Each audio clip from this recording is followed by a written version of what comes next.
நெஞ்சில் குடியிருக்கும்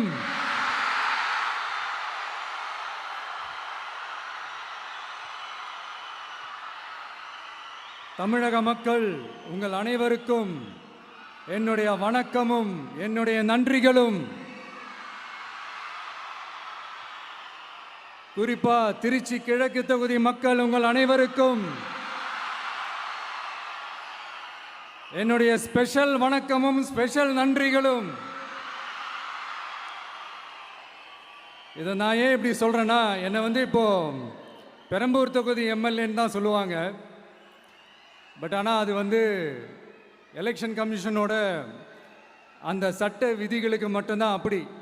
ஆனால் என்னை பொறுத்த வரைக்கும், தமிழ்நாட்டை பொறுத்த வரைக்கும், தமிழ்நாட்டுக்கு எப்படி திருச்சி ஒரு இதயம் மாறியோ,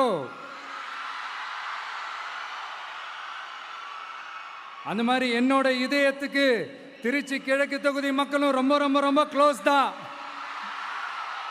அதுல எந்த மாற்றமும் கிடையாது. சரிங்களா?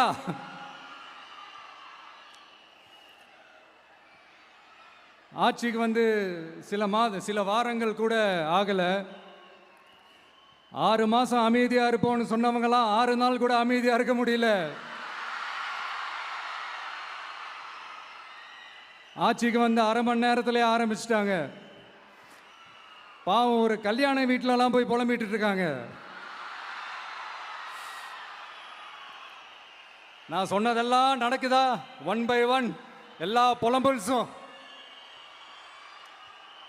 அது மாதிரி இத்தனை வருஷமா மாத்தி மாத்தி உங்களை ஏமாத்திக்கிட்டு இருந்த இந்த 2 பேரையும் வேண்டாம்னு சொல்லி ஒதுக்கிட்டு உங்களுக்காக உண்மையா உழைக்க வந்த உங்க விஜய,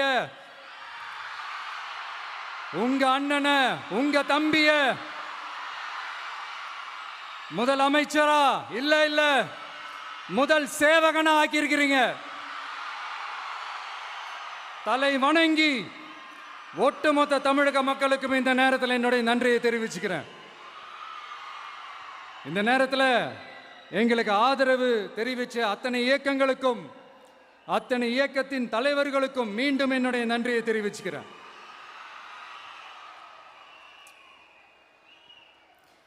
புரட்சி தலைவர் எம்ஜிஆர் அவர்களுடைய முதல் தேர்தலில் கூட இந்த அளவுக்கு ஒரு ஓட் பர்சன்டேஜ் வாங்கலை அப்படின்ட்டு நிறைய பேர் சொன்னாங்க. ஆனால் நீங்கள் டிவி கேட்க அவ்வளோ நீங்கள் ஆதரிச்சிருக்கிறீங்க. நான் எம்ஜிஆர் அவர்களோடலாம் நான் கம்பேர் பண்ணல. எம்ஜிஆர் தான். ஆனால் நாம பெரியார், அண்ணா, எம்ஜிஆர் அவர்கள் வழியில்